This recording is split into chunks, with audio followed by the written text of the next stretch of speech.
The first question goes. For Coach White, what do you think was the key against Brett in today's series? Saan kayo lumakas kumbaga? I think yung I don't want to assume, pero nagmukha kasi parang nag-overthink yung Brett over sa mga nakaraang linggo namin. And I think like, perhaps yung different mindset. Kami kasi we just went in ang pinaka lang namin is gawin kung saan kami malakas.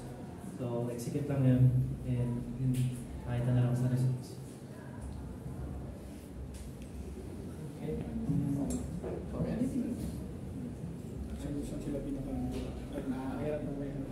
So, para lang sa lahat, coach and all the other players. Maganda yung takbo ng season niyo. Natalo niyo yung undefeated supposedly. And anong pakiramdam and anong magiging epekto nito sa mga susunod ng laban?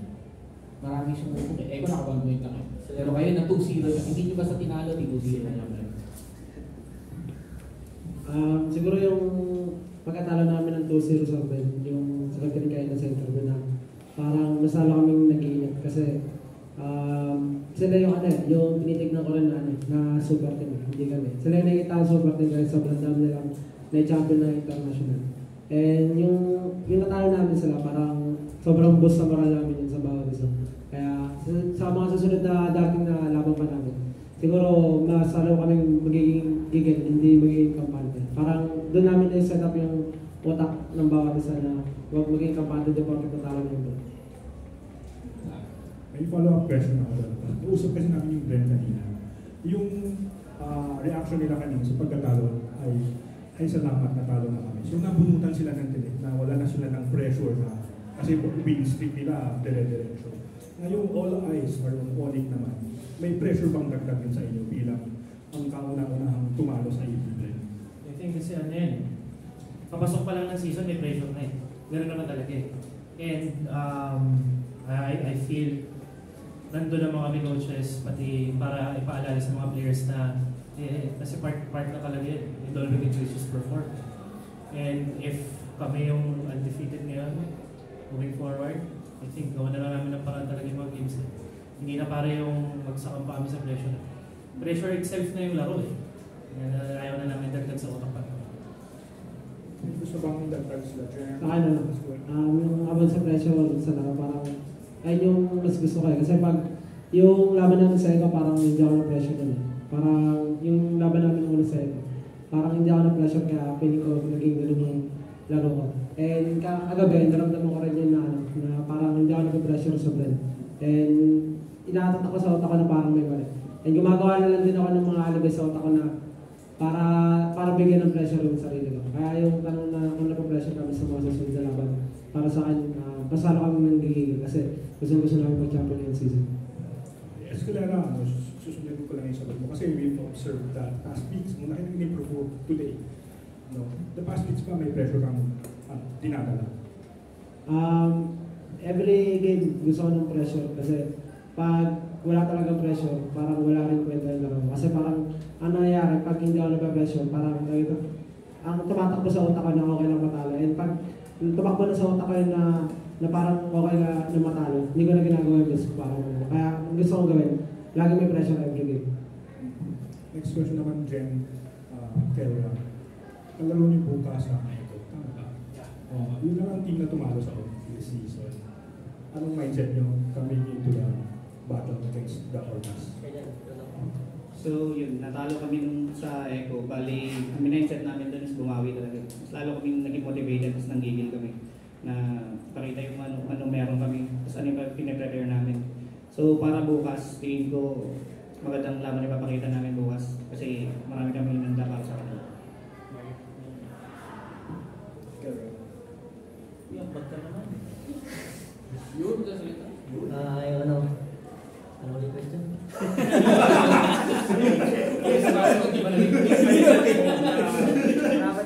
Kalaban na Eko bukas tumalo sa inyo. Siguro iwasan lang namin yung mindset namin na yung unang beses na tapat kami. Kasi yung mindset namin yung parang iniisip lang namin talunin sila pero hindi namin alam kung paano sila talunin. Kung ano yung magandang gawin para talunin sila. Kumbaga iniisip lang namin na kaya-kaya namin, parang feeling ko, ano rin, parang sobrang confident namin na kaya-kaya namin yung Echo ng unang laban namin. Kaya siguro yun yung pinaka-iwasan namin na mindset, yung parang, ano yun, kampante kami na malakas kami. Kaya, May question ako kay Coach White. Kasi the past few weeks, no, yung spotlight with Kelvin and King Kong. Tapos the past week naman kay Escalera and sinasabi na si Flins. Pero wala masyadong bumabanggit kay Jem. For you, ano yung pinaka-added value ni Jem within the team? Ano yung mga ginagawa niya hindi nakikita ng mga nasa social media? Consistency talaga. I mean, si Jem ever since training camp namin, simula last year pa lang, siya kasi yung pinaka-consistent lalo na pagdating sa improvement. And hindi naman kami nagsishy away. Transparent kami sa lahat ng players na sabihin in full confidence na kung growth ang pag-uusapan, si Jem talaga yung pinakaangat sa kanila lahat. Yun talaga buong-buong masasabi yun. Ngayon kasi yun nga makikita nila yan, pati-release lang, ganyan. Pero kung nakita nila na si Jojo, maraming sorpresa kada linggo. Subukan nilang abangan yung agents. Kasi kami, kumpiyansa kami sabihin na maraming pang tinatago sila. And definitely, yun yung pagiging kuya sa lahat. Kasi hindi kung makikinig ka most of the time, lalo na kanina, syempre, first time makalaban yung game. Excited lahat, lamang, na-hype sa comms. Siya yung pinaka-nag-discipline na nag-control. Nag siya si Jojo, nag siya lahat, tapos babalik si Jojo sa tapos level na ulit.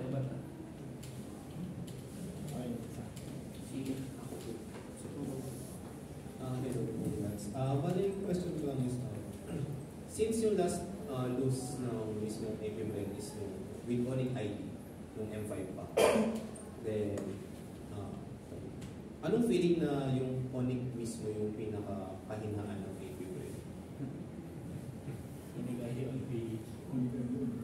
Onic ID, tas Onic page. Kung yung Onic in general, na parang tinik na ng AP Brand si I think siguro rin kasi, masarap in a sense, kasi alam ko yung hard work ng tropa ko dun sa Edo. Kaya ba tagal ko ng kaibigan yun. Nakakatuwa na sa under kami ng same org and kaya namin ipakita na porket nasa ito ako nasa PH, malakas talaga ako din. And malakas ang blend, no doubt, definitely. It's just that naging araw namin ngayon. And marami may laban pa kami sa kanila, may playoffs pa. So, focus pa rin kami talaga. Alright, so hi Coach Wine. So, follow-up question ng kanina about, Onic Indonesia.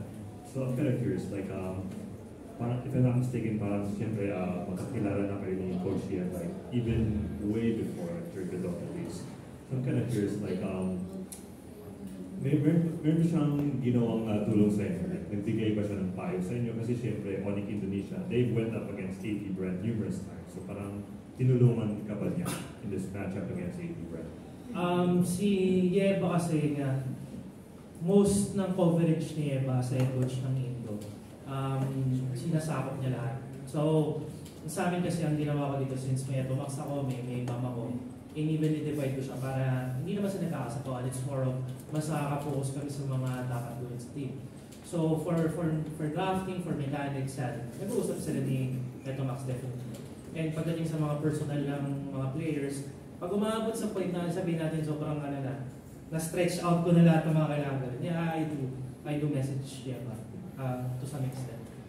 Siyempre nandun yung respect kahit na Orbifect kasi kami nun. I mean, kung alam mo yung term Orbifect, ever since magkakampi kami nun, lagi kami nagtatalo nun.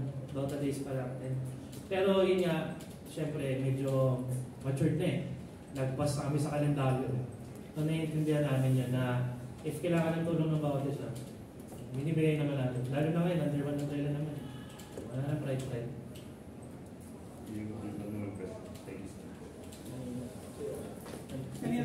For Canada, microphone please. Hello po. Hello. Tanong ko lang, kasi since si AP Brand, meron sila, parang na-bring up nga din yung, di ba, yung mga galing from Japan na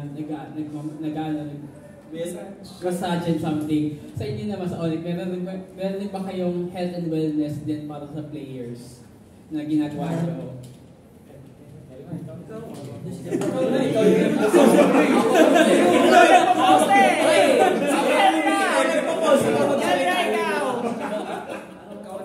Ikaw na, Kelra. Pinasa eh. Siguro yung gym, pinakauna. May gym kami, sarili kami gym sa boot namin. May mga binibili si madam na kung ano-ano na healthy. Pati yung mga Sabi na protein. prutas, mga ganun. Tapos, parang kasing lahat, nasa bootcamp na.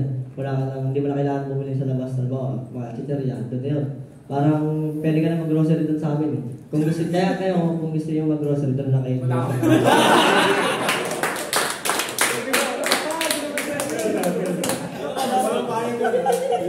Pag si Kailan tatanungin, iwasan natin yung mga English na medyo medyo na nagpanik siya sa health and wellness eh. May wellness na yung wellness niya din. Yung may elementary alam ko wellness. Yung mga nagpo-push si Kelra, mga sobrang nag-bulk up na yung katawan ni Kelra. Sobrang improved yung fitness mo. Anong masasabi mo pinagbago mo from last season? Sa'yo pa. Siguro natutuwa ako kasi medyo maganda-ganda na yung katawan. Kaso puwet na naman ako Kaya kailangan ko na ulit bumalik sa gym. Tumigil kasi ako 2 weeks. Tapos kailangan ko na ulit bumalik. Kailangan is back na sa gym. Yes! Kaya tips ng workout routine, ano mga may papayo mo sa mga hindi nag-workout sa atin? PM, tuturuan ko yan.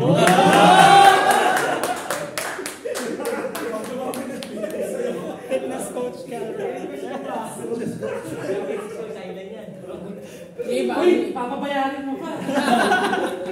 Yung iba, anong ano nyo? Parang pinagdas ano rin nyo? Ano po, ulitin tayo sa health and health and siguro, para number 1 yung gym. Parang binila kami ni Madam ng gym para rin kasi pampatibay, para saan pampatibay din ng mindset and pati yung pag-iisip. Kasi parang pag mentally health, okay, parang pagdating sa gym, makapag-isip ka ng maayos. Hindi tulad ng parang hindi ka nag-exercise, puro ka lang pwede ka rin magkasakit kaya yung number 1 yung gym. Meron din naman mga ganun na ginagawa sa Madam pag-out and yung pag nangyayari parang puro panalo kami.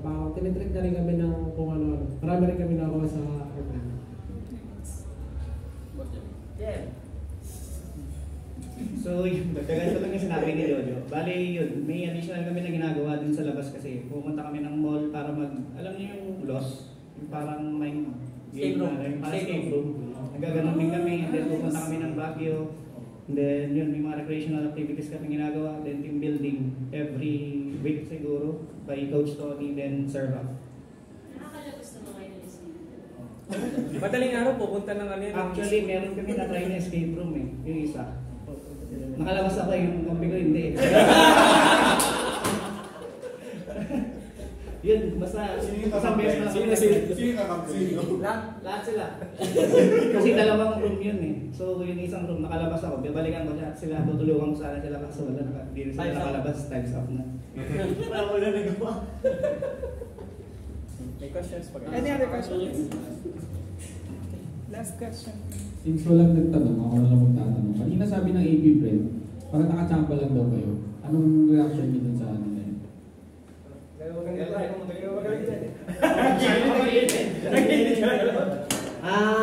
Siguro masasabi ko rin chamber.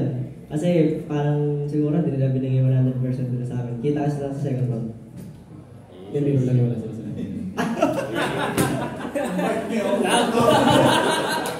So, wala makita yung reaction nyo.